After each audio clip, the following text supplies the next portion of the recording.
اللهم صل على سيدنا محمد يا رب صل وسلم دائما أبدا على حبيبك. وہ شخص پریشانی والی زندگی گزارتا ہے جو کسی بھی معاملے میں کنفیوز ہوتا ہے. جو غیر مسلم ہے نا، غیر مسلم، اللہ نے ان کی بے سکونی کی قرآن مجید میں جو وجہ بیان کی ہے وہ وجہ یہی ہے کہ وہ ساری زندگی کنفیوز رہتے ہیں. کنفیوز ہونے کی وجہ سے ان کا فیوز اڑ جاتا ہے. تو جو جتنا کنفیوز ہوگا اس کی لائف اتنی ہی ایک مشکلات کا شکار ہوگی. قرآن میں اللہ نے مثال دی ہے غیر مسلم کی، کیونکہ ان کی حالت کیا ہوتی ہے. پہلا تو یہ کہ ان کو یہ پتہ نہیں ہے کہ آخرت ہے یا نہیں ہے. سمجھ رہے ہیں؟ یہی نہیں پتا ان کو. یہ دنیا ہی سب کچھ ہے، تو اس دنیا میں اچھا کیا ہے اور برا کیا ہے، یہی ڈیفائن کرتے کرتے اسی کو سمجھتے سمجھتے پوری زندگی لگ جاتی ہے.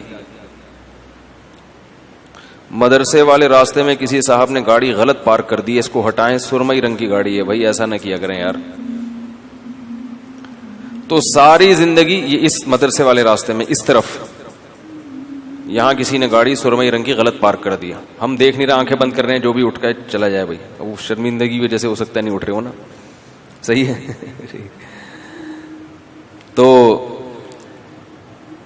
ابھی تک کوئی نہیں اٹھ رہا بھائی. اگر ہم دیکھ بھی لیں تو کیا ہے، آنکھیں بند کریں گے، جیب کترے بھی آتے ہیں نا بیان میں، مسئلہ یہ ہے. تو وہ کہیں جیب سے کچھ نکال نہ لیں. تو وہ ایک آدمی نے کہیں کسی تقریب میں بیوی کا ہار کسی نے چوری کر لیا، سونے کا ہار تھا، کوئی دے ہی نہیں رہا. تو اس آدمی نے ایک پیالہ رکھا اور لائٹیں بند کر دیں اور اعلان کیا کہ بھائی جس نے بھی یہ ہار لیا ہے چپکے سے اس میں ڈال دے، ہم کسی کے سامنے نام ظاہر نہیں کریں گے، لائٹ آف ہے، جو بھی ہے کر لے اللہ کا واسطہ. تھوڑی دیر میں جب لائٹ آن کی تو پیالہ بھی غائب تھا. جب لائٹ آن کی ہے تو بھائی جو چور ہے وہ اتنا شریف تھوڑی ہوگا کہ وہ رکھ کے چلا جائے. اس نے کہا چلو ایک چانس اور ملا ہے. تو پہلے میرا پروگرام تھا ہم آنکھیں بند کر لیں تاکہ جن صاحب نے گاڑی غلط پڑ لی، مجھے خیال آیا کہ یار آنکھیں بند کر کے کوئی مسئلہ نہ ہو جائے. آنکھیں بند کریں گے نا تو پھر جب کھولیں گے آنکھیں تو پھر دوسرا اعلان ہو رہا ہوگا، بھائی ایک صاحب کی گھڑی غائب ہے، ہم آنکھیں بند کر رہے ہیں، جنہوں نے لیے ان کی جیب میں ڈال دے. اچھا خیر، تو اللہ تعالی نے غیر مسلم کی حالت کو، کیونکہ میں پہلے عرض کر رہا تھا کہ جس کے پاس اسلام نہیں ہے اسے یہی نہیں پتا کہ یہی زندگی اصل ہے یا اس کے بعد بھی کوئی زندگی ہے. یہی اصل ہے تو اس میں اچھا کیا ہے اور برا کیا ہے، وہ ہمیشہ کنفیوز رہتا ہے. کبھی وہ سوچتا ہے کہ اچھا وہ ہے جس کو میرے والدین اچھا کہیں، لیکن اس کی فطرت اس کو قبول نہیں کرتی. بات بات پہ اس کے اپنے پیرنٹ سے بھی جھگڑے ہوتے ہیں. حقوق کیا ہیں، کس کے کتنے حقوق ہیں، دینے ہیں نہیں دینے، اسی جنگ میں لڑتے لڑتے ان کی عمریں پوری ہو جاتی ہیں. اسی کنفیوژن میں کسی نے کنٹری کو خدا بنا لیا، ملک کو، لیکن وہ اس میں مطمئن نہیں ہوتا. اس سے جب سوالات پوچھے جائیں تو وہ خود پریشان ہوتے ہیں کہ بھئی یہ لکیریں بھی تو انسان کی کھینچی ہوئی ہیں. کسی نے یعنی حقوق کا سمجھ میں نہیں آ رہا اس کو کہ والدین کو رکھنا ہے کہ نہیں رکھنا، ان کے کیا حقوق ہیں. کسی نے دولت کو اپنا خدا بنا لیا. تو ایک چیز پھر یہ جتنے بھی مذہب والے لوگ ہیں نا، آہستہ آہستہ ایک طرف کو یہ جانے لگتے ہیں کہ بھئی اصل ہے پیسہ، کیونکہ اس سے تمام ضرورتیں پوری ہوتی ہیں. جس کے پاس پیسہ ہے اس کی چلتی ہے، جو چاہے گا وہ کر لے گا. لیکن اللہ تعالی نے انسان کی صلاحیتیں محدود رکھی ہیں، پیسے سے ساری چیزیں حاصل نہیں ہوتی. پیسے سے ساری چیزیں حاصل ہوتی تو بہت سے پیسے والے لوگ ان کو مٹھائی سے پرہیز نہ ہوتا. کیا خیال ہے؟ بہت سے پیسے والے لوگ گوشت سے ان کو پرہیز ہوتا ہے. بہت سے پیسے والے لوگ بہت ساری چیزوں سے محروم ہوتے ہیں, نیند کی گولیاں کھانی پڑتی ہیں ان کو. تو اسی کنفیوژن میں نا کہ صحیح کیا ہے غلط کیا ہے, اللہ نے اس کی ایک مثال دی ہے. فرمایا کہ کظلمات فی بحر اللجی یغشاہ موج من فوقہ موج من فوقہ سحاب. ایسی زبردست مثال ہے نا خاندانی, اس سے بہتر مثال غیر مسلم کی اور کافر کی دل کی حالت کو ڈیفائن کرنے کے لیے ہو ہی نہیں سکتی. خود یہ قرآن کی بہت بڑی بلاغت ہے. یعنی مجھے اور آپ کو اگر کہا جاتا کہ ایک آدمی حیران ہے, سرگردان ہے, اس کے پاس لائف اسٹائل ہے ہی نہیں کہ صحیح کیا ہے غلط کیا ہے, وہ روزانہ صبح اٹھ کے سوچتا ہے کہ میں صحیح سمت میں جا رہا ہوں کہ غلط سمت میں جا رہا ہوں, کیا کرنا ہے کیا نہیں کرنا, تو اس کی جو حیرانی ہے, پریشانی ہے, اس کو آپ مثال سے واضح کریں تو ہم کتنی ہی مثالیں لے کر آتے. قرآن نے جو مثال پیش کی ہے اس مثال سے بہتر مثال نہیں ملے گی. قرآن نے کہا کظلمات, کئی اندھیرے ہوں. مثال دی ہے اس کی پریشانی کو, جیسے آپ کسی روڈ پہ چل رہے ہیں, راستے پہ چل رہے ہیں, اب راستہ نظر ہی نہ آئے آپ کو اگر, یا آپ کو یہی نہ پتا ہو کہ میں جس راستے پہ چل رہا ہوں یہ میری منزل تک جا بھی رہا ہے کہ نہیں جا رہا. دیکھو آپ بائی روڈ کوئٹہ جا رہے ہیں, آپ نے گاڑی لے کے نکال لی, لیکن کوئی سائن بورڈ نظر نہیں آ رہا جو بتا رہا ہے کہ یہ کوئٹہ یہاں سے اتنے کلومیٹر ہے. کوئی سائن بورڈ یہ نہیں بتا رہا کہ یہ حیدرآباد جا رہے ہیں. اب آپ چلتے چلے جا رہے ہیں تو ہر لمحہ آپ کی ٹینشن بڑھتی چلی جائے. یار میں دور ہو رہا ہوں یا قریب ہو رہا ہوں, یہ کہیں ایسے ہی تو نہیں قیامت تک چلتا ہی رہوں گا میں. جیسے وہ جنازہ لے کے چلے تھے نا چرسی, نئے نئے لوگ بھی آتے ہیں نا, ایک چرسی کا انتقال ہو گیا, چرسی کی موت ہو گئی, تو باقی چرسیوں نے کہا یار اس کا کیا کریں, پیسے ویسے تو ہوتے نہیں دفنانے کے. انہوں نے کہا فی الحال لے کے چلو, دیکھتے ہیں کیا کرنا ہے. چرسیوں میں بڑا ایکا ہوتا ہے آپس میں. تو انہوں نے اس کو جنازے کو چارپائی اٹھائی اور ایسے ہی لے کے چلتے گئے. جب جنازے کو لوگوں نے دیکھا تو آپ کو پتا ہے ایک ایک کر کے کندھا دینے آتا, تو جو نیا آدمی کندھا دینے آتا گیا, پرانے والے کھسکتے چلے گئے. ٹھیک ہے, اب رش لگ گیا لوگوں کا, جنازہ ہے بھائی, جا رہے ہیں, پتہ ہی نہیں کہاں جانا ہے. شہر ختم ہو گیا. خیال یہ تھا کہ بھائی شہر کے باہر قبرستان ہوگا, اس کے لواحقین کہیں گے اب یہاں کو ٹرن مارو, ادھر کو ٹرن, لیکن چلتے جا رہے. جس نے کٹنا تھا کٹ گئے, جو آخر میں 4 آدمی رہ گئے وہ تو نہیں جنازہ اتار سکتے, وہ جا رہے ہیں. کافی دیر بعد ان کو خیال آیا کہ یار اس کو اتارنا کہاں ہے بھائی, اس کو اتارنا کہاں, کس کا ہے یہ, کون ہے, کس کا ابا ہے, کس کا بیٹا ہے, کس کا بھائی ہے, کس کا چاچا ہے, کس کا ماموں ہے, پتہ ہی نہیں چل رہا. تو چلتے چلے جا رہے. تو آپ کو منزل ہی کی خبر نہ ہو کہ جانا کہاں ہے, تو آپ چلتے چلے جائیں گے اور ٹینشن آپ کی بڑھتی چلی جائے گی. جیسے اس جنازے کی چارپائی والوں کی ٹینشن بڑھ رہی تھی کہ یار کدھر ٹکائیں اس کو. تو اللہ نے مثال دی ہے کہ ظلمات فی بحر, فرمایا بہت سارے اندھیرے ہوں اور کوئی شخص سمندر کی تہ میں ہو. فی بحر لجی, سمندر بھی بہت زوردار لہروں والا گہرا سمندر جس کی گہرائی میں بہت زیادہ اندھیرا ہوتا ہے. وقت بھی رات کا ہو. یغشاہ موج من فوقہ موج, موج کے اوپر موج چڑھی ہوئی ہے, ایسی گہرائی والا سمندر. من فوقہ سحاب, اور کالی رات میں بادل بھی ہوں کالے, جو ستارے اور چاند کی روشنی سے بھی رکاوٹ بن رہے ہوں. اور اندھیرے کا یہ عالم ہے اذا اخرج یدہ لم یکد یراہا, جب اپنا ہاتھ نکال کے وہ دیکھنا چاہتا ہے تو اس بات کا کوئی امکان ہی نہیں ہے کہ ہاتھ بھی دیکھ سکے. یہ نہیں کہ ہاتھ دیکھ نہیں پا رہا, یہ ممکن ہی نہیں ہے, اس کا بھی تصور نہیں ہے. حضرت حکیم الامہ مولانا اشرف علی تھانوی رحمہ اللہ تعالی کی جو تفسیر ہے نا بیان القرآن, ایسی خاندانی تفسیر میں نے آج تک نہیں دیکھی. اس کی اردو بہت گاڑی ہے, اس لیے عام لوگوں کی سمجھ میں نہیں آتی.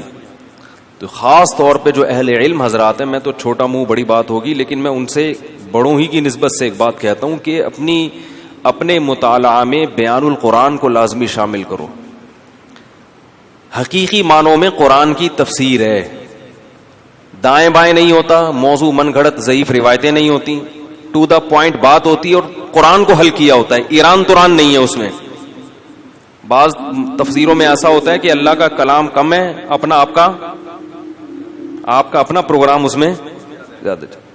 پھر ہر شخص نے تفسیر کو بھی اپنے حساب سے ڈھالنے کی کوشش کی ہے, ہر آدمی نا آیتوں سے اپنے مطلب نکال کے اس کو. تو بیان القرآن ایک ایسی تفسیر ہے اردو میں, مگر گاڑی اردو ہے, ٹو دا پوائنٹ بات ہوتی ہے, ایسا خاندانی ترجمہ, ہوائی فائرنگ نہیں ہے اس میں. ترجمہ کیسا خاندانی کہ اگر انہوں نے کہیں ہی کا لفظ بڑھایا ہے تو حاشیہ چڑھایا کہ میں نے اس ترجمے میں ہی کیوں بڑھایا ہے, یہ کس قاعدے سے, عربی کے کس قاعدے سے استدلال کیا ہے, بھی کا لفظ بڑھایا ہے. تو حاشیے میں عربی میں لکھا ہے کہ یہ بھی میں نے کیوں بڑھایا ہے, اس میں بھی کا لفظ کیوں بڑھایا ہے. ایک ایک لفظ میں کہیں عظیم کا لفظ بڑھا دیا, کہیں تنوین سے کیا, یعنی اتنی عربی گرامر کی باریکیاں ہیں کہ وہ علماء ہی سمجھ سکتے ہیں کہ یہ کیسی تفسیر, عوام کو کی پلے پڑنے والی نہیں ہے. یہ بھی پہلے بتا دوں, اردو بہت گاڑی ہے اس کی. تو بیان القرآن میں یہ لکھا ہے, اس میں بلاغت کے نکات بھی ہوتے ہیں. انہوں نے لکھا ہے کہ ہاتھ کی مثال اللہ نے کیوں دی ہے. اذا خرج یدہ, اللہ نے کہا کہ اتنا اندھیرا ہے کہ ہاتھ نکال کے دیکھنا چاہے تو وہ بھی نظر نہیں آتا. فرمایا اس لیے کہ ہاتھ کو اپنے حساب سے قریب اور دور کر سکتے. بعض لوگوں کی دور کی نظر کمزور ہے, بعض کی قریب کی نظر کمزور ہے. ہاتھ کے علاوہ جو ہے نا, ہاتھ جب آپ ایسے کریں, ایسے کر لو, تھوڑا دور کر لو, یوں آنکھیں پھاڑ کے تھوڑا سا, اور اپنے حساب سے مینج کر سکتے ہو آپ اس کو. اپنا ہاتھ بھی اگر سجائی نہیں دے رہا, کس قدر اندھیرا ہوگا. تو اللہ فرماتے ہیں اس شخص کی مثال ہے کس کی, جس کے پاس ہدایت کی روشنی نہیں ہے. جیسے یہ حیران سرگردان سفر کرے گا, اب اس کو کیا پتا کہ اگلا قدم میں نے کہاں رکھنا ہے, اگلے قدم میں کھائی ہے یا پھول بچھے ہوئے ہیں یا قالین بچھے ہوئے ہیں. ساری زندگی اسی قسم پرسی میں گزارے گا جو شخص, اس کی دل کی حالت کیا ہوگی, دماغ کی حالت کیا ہوگی, کیسی پریشانی ہوگی. یہ دنیا کا عذاب ہے ان لوگوں کے لیے جو شریعت کو فالو نہیں کرتے.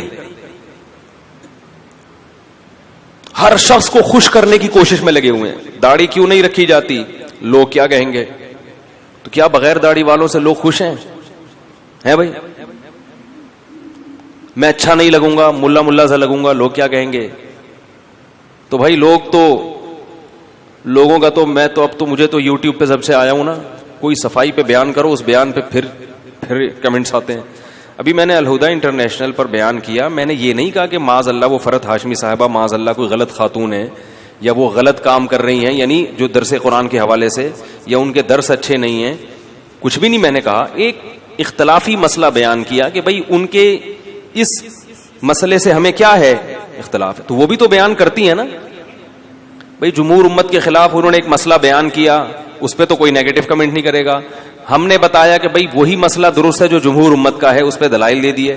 کوئی طنز نہیں, کوئی کیچڑ نہیں, کوئی کفر کے فتوے نہیں, کوئی گمراہی کے فتوے نہیں. لیکن آپ دیکھو اس پہ کمنٹس.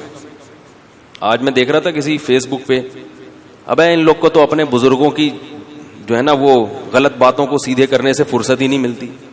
بھائی ہم نے بزرگوں کی بات کب کی ہے, اس میں قرآن و سنت کی بات کی ہے. اور اگر بزرگ کی بات کر رہے ہیں تو ہم اپنے نہیں, وہ آپ کے بھی بزرگ ہیں, وہ ساری امت کے بزرگ ہیں. امام شافعی صرف ہمارے تھوڑی ہیں, امام احمد ابن حنبل صرف ہمارے تھوڑی ہیں. کسی نے یہ بھی کمنٹس کیے کہ امام ابو حنیفہ اگر پوری امت میں اکیلے چل رہے ہوں تو بھی تو آپ جمہور سے ہٹ کے امام حنیفہ کی بات کو مانتے ہو. پہلی بات یہ کہ امام ابو حنیفہ پر آج کے لوگوں کو قیاس نہیں کیا جا سکتا, وہ مجتہد تھے.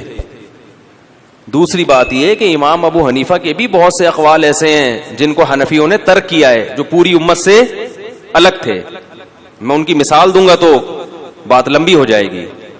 تو اس لیے وہی بات ہے کہ ایک بات کرو پھر اس پہ کمنٹس, پھر بات کرو, تو کوئی فائدہ نہیں ہے. حضرت مولانا طاہر جمیل صاحب سے ملاقات ہوئی, انہوں نے فرمایا کہ چھوڑ دو پبلک کو اپنے حال پہ, یہ کبھی بھی آپ کو جینے نہیں دیں گے. ان کا کام ہے منفی چیزیں نکال کے بس کچھ نہ کچھ کرتے رہنا. تو یہ کوئی اختلاف کی مثلا اختلاف اور فرقواریت کی بات نہیں ہے کہ ایک عالم اگر اپنی رائے بیان کرے دلائل سے دوسرے کے احترام کے ساتھ، تو اس کا یہ مطلب نہیں ہوتا کہ ہم دوسرے کو غلط سمجھ رہے ہیں یا سارے سلسلے غلط ہیں، بس میں ہی جنت میں جاؤں گا باقی سارے کہاں جائیں گے؟ جہنم میں. ایسا یہ مقصد نہیں ہوتا.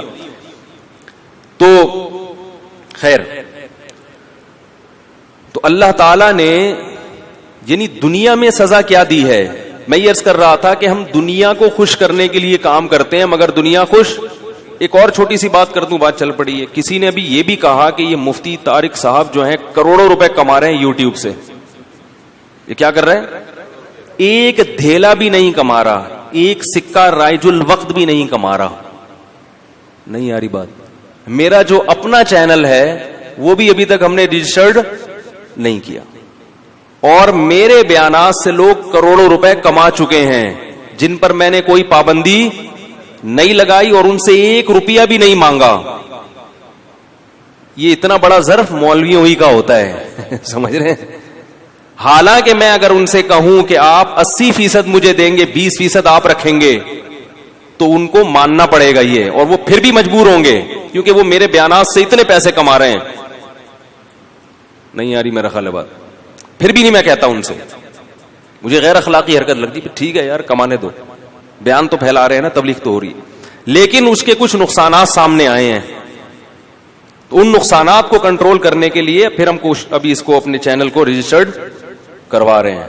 تو اس پہ بھی چونکہ اس لیے کہہ رہا ہوں کہ جب رجسٹرڈ نہیں ہے تو کروڑوں روپے کے تانے سننے کو مل رہے ہیں. رجسٹرڈ ہوگا تو پھر کیا ہوگا. اور یوٹیوب کے ذریعے اگر کوئی عالم پیسے کماتا ہے تو بالکل حلال ہے، اس میں کوئی پابندی بولو بھائی نہیں ہے. اگر میں بھی کمانا شروع کر دوں تو مجھے بھی اس پہ پھر صفائی پیش کرنے کی ضرورت نہیں رہے گی. جائز ہے بالکل یہ، اس لیے کہ یہ لوگوں سے نہیں کمائے جا رہے ہیں. یعنی یہ جو لوگ چینل کے ذریعے پیسے کما رہے ہیں، مختلف چینلز ہیں، تو لوگ مجھے کہتے ہیں یہ تو آپ کے چینل سے پیسے کما رہے ہیں، ان کو روکو. میں نے کہا پیسے کمانے سے کیوں روکوں میں کسی کو بھائی؟ وہ پبلک سے پیسے کما رہے ہوتے ہیں نا کہ ہم مفتی صاحب کا بیان جب دیں گے آپ کو، جب 50 روپے کا ایک بیان، تو یہ غلط ہوتا ہے یار، نصیحت کی بات ہے. وہ گوگل سے کما رہے ہیں کیونکہ گوگل بھی فری میں، گوگل خود کما رہا ہے. تو جو آدمی کما رہا ہو نا اس کو نچوڑنا چاہیے، بتا رہا ہوں ٹھیک. گوگل خود بھی تو یہ کام فری میں نہیں کر رہا، وہ آپ کے جو ویورز بڑھتے ہیں اس کو ایڈورٹائز ملتے ہیں، وہ اس سے کما رہا ہے، تو اس کا فرض بنتا ہے کہ وہ آپ کو بھی دیں. تو گوگل سے تو کماؤ بھائی، کیا خیال ہے؟ تو لیکن لوگوں نے الزام ہے کروڑوں روپے کما رہے ہیں، 1 روپیہ بھی نہیں کما رہا. تو لیکن کمانا غلط نہیں ہے، حلال کمائیے، جو چاہے مولانا صاحب کمائیں چاہے عام آدمی کمائے، کوئی حرج نہیں ہے. اور میں بے وقوف ہوں جو میں نہیں کما رہا، حقیقت بتا رہا ہوں. یہ مجھے یہ نہیں، کوئی فخر سے نہیں کہہ رہا کہ بھائی جب تمہیں گوگل پیسے دے رہا ہے، مفتی طارق مسعود صاحب کو دینے کے لیے تیار ہے، تو مفتی صاحب کیوں نہیں لے رہے؟ ٹھیک ہے، اچھا ہے اگر لے لیں، اپنے بچوں کو اور اچھا کھلا دیں تو کیا ہے. لیکن بات یہ کہ ہمارے پاس ٹائم ہی نہیں ہے، فرصت ہی نہیں ہے ان چیزوں کے سوچنے کی کہ بھائی یہ تو اب اتنی جو ہمارا شیڈول ہے وہ لائف کا اتنا ٹف ہے کہ یہ بھی نہیں پتا چلتا کہ ہمارے فائدے کی کیا کیا، دنیاوی فائدے کی کیا کیا چیزیں ہیں جن سے ہم فائدہ. میرے کچھ چھوٹے موٹے بزنس بھی ہیں، ان بزنس کا جو میں نے بیڑا غرق کیا ہوا ہے نا، مجھے کبھی کبھار میں اپنے آپ کو بولتا ہوں تم مجھے تو تنہائی میں ملو دھمکی دے. میں بزنس نہیں بتاؤں گا کیونکہ میں یہاں اپنے کاروبار کی پبلسٹی کے لیے نہیں بیٹھا ہوا، لیکن ایسا بیڑا غرق کیا ہوا ہے اس بزنس کا میں نے، کسٹمروں کی ایسی کی تیسی کی ہوئی ہے کہ وہ کہتے ہیں یار یا تو مفتی صاحب یہ کاروبار چھوڑ دو ورنہ ہمیں ذلیل نہ کیا کرو. سمجھ رہے ہیں نا، جو بندوں کے میں نے ذمہ لگایا ہوا وہ بس چھوڑیں، وہ بات سے بات نکل جائے گی. اس لیے کہ ہمارے پاس فرصت، ہمارے حضرت نے نصیحت کی تھی کہ دین کے کام میں جت جانا، اللہ تعالیٰ رزق کی ضرورتیں خود بخود پوری کریں گے. کوئی ایسا کمائی کا ذریعہ ہو نا جس سے آپ کے دینی ایکٹیویٹیز میں کوئی فرق نہ پڑے، وہ تو ٹھیک ہے. کہیں بھی مجھے ٹائم دینا پڑتا ہے نا کسی کاروبار کے لیے، بزنس کے لیے، ٹائم کے علاوہ میرے پاس سب کچھ ہے، ٹائم نہیں دوں گا میں. ٹائم میں اپنے کاموں میں خرچ کروں گا، جو اللہ ٹوٹا پھوٹا ہم سے دین کا کام لے رہا ہے اس میں خرچ کریں گے. کیونکہ وہ اگر ہم اس میں لگ گئے نا تو پھر تو ہمیں ضرورت کیا تھی بھائی مولوی بننے کی. خیر، تو طنز، اعتراض، پتہ نہیں نیگیٹو باتیں، کوئی یا رسول اللہ پہ کلپ، کوئی فلانے پہ کلپ، صفائیاں پیش کر کر کے تھک گئے بھائی. ہم ان کو کافر نہیں کہتے، اللہ کے بندو، ان کے پیچھے نماز، اس کے پیچھے زکوٰۃ، اس کے پیچھے روزہ، یہی چل رہا ہے. تو وہی حضرت کی بات یاد آتی ہے، بھائی کام میں لگے رہو. اچھا یہ بھی ہے کہ وہ ابھی میں گیا تو فیصل آباد میں بڑی اسٹائلش ویڈیوز آئی ہیں میری، مفتی صاحب کی یہ اسٹائل ہاتھ کا یہ جا رہا ہے وہ نا تقریر کرنا، پھر یہ اسٹائل، میں خود دیکھ کے حیران ہو گیا، میں نے کہا کوئی فلم ہے یا کہ مفتی صاحب کا بیان.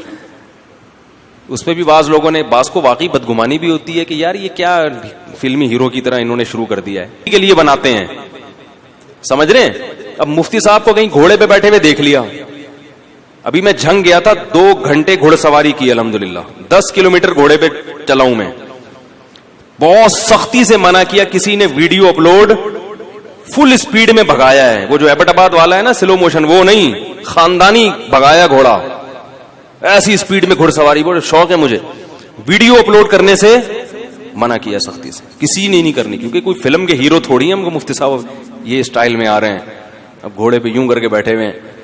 لیکن پھر بھی لوگ اپنے چینل کی پبلسٹی کے لیے کیا کرتے ہیں، بولو بھائی اپلوڈ کرتے ہیں. البتہ بعض مرتبہ میں خود اپلوڈ ہونے دیتا ہوں تاکہ لوگوں کے، بعض ویڈیوز ایسی ہیں تاکہ لوگوں کے ذہنوں میں جو مولویوں کا غلط تصور بیٹھ گیا ہے نا یا دینداروں کا، وہ تصور نکلے.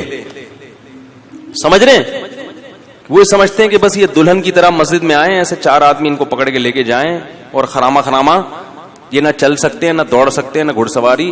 اس سے نوجوان لوگوں کو تبلیغ بھی مقصد ہوتی ہے کہ ایسی پازیٹیو ایکٹیویٹیز میں اپنے اوقات کو، بولو بھائی، صرف کرو، گھڑ سواری کرو، سوئمنگ کرو. دیکھو مفتی صاحب مولوی ہو کے گھوڑے پہ دوڑ رہے ہیں، کمبخت مائیں بچوں کو تانے دیں، وہ دیکھو مولوی ہیں، وہ مولوی ہو کے گھڑ سواری پہ، ان کے بچے دیکھو کتنے ہیں ماشاءاللہ، وہ اتنے بچوں کے باپ ہو کے گھوڑے پہ دوڑ رہے. تو کمبخت 18-19 سال کا، تجھے صوفے سے اٹھ نہیں سکتا تو اپنے سہارے پہ، پولیس بلوانی پڑتی ہے تجھے دھکے لگانے کے لیے. تو تھوڑی غیرت دلائیں مائیں اپنے بچوں کو، باپ اپنے بیٹوں کو، یہ بھی ہمارے دین کا حصہ ہے.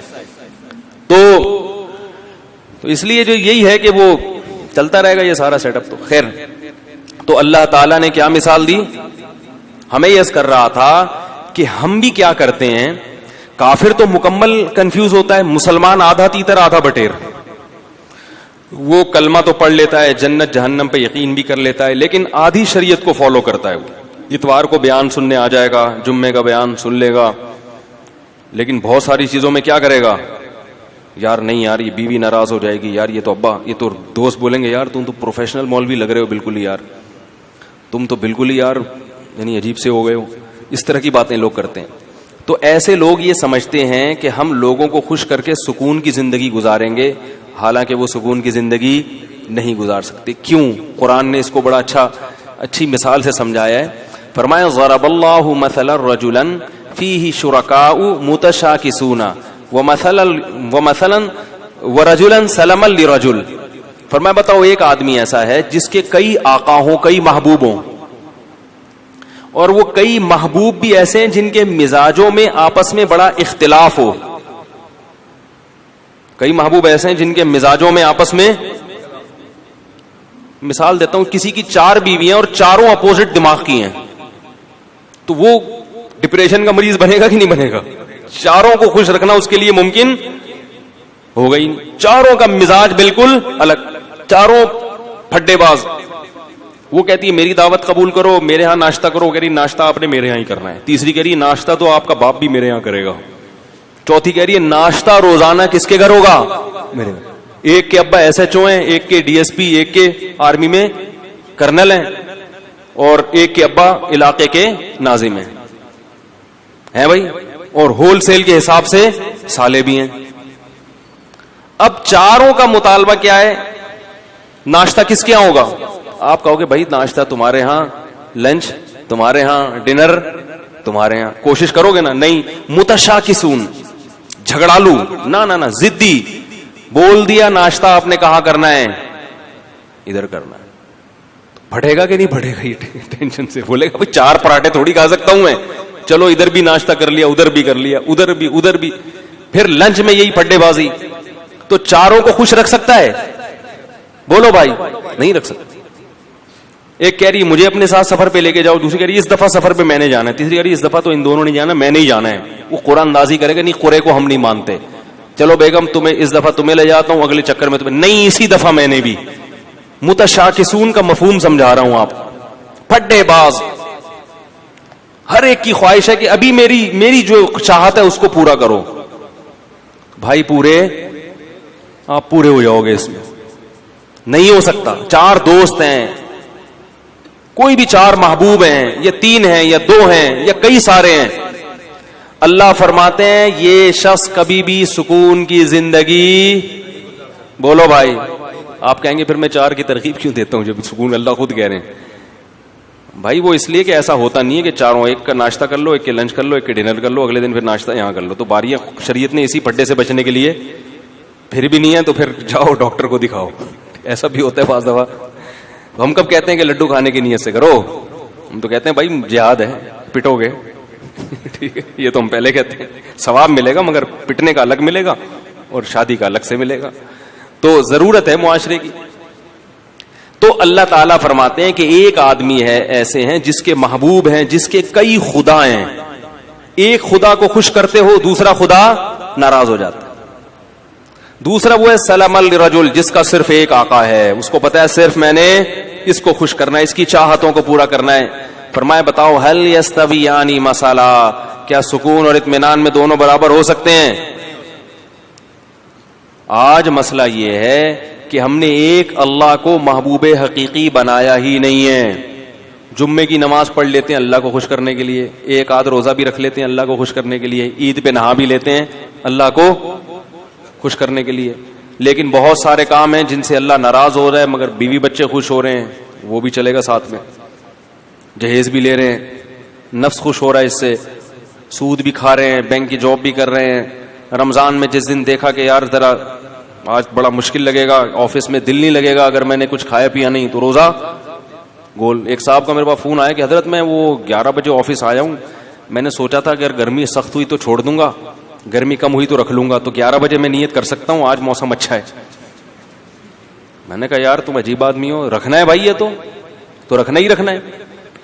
تو کبھی کسی کو معبود کبھی کسی کو معبود, تو اس سے لوگ کیا ہوتا, اور یہ سب کیا ہیں, ایک دوسرے کے مخالف بھی ہیں.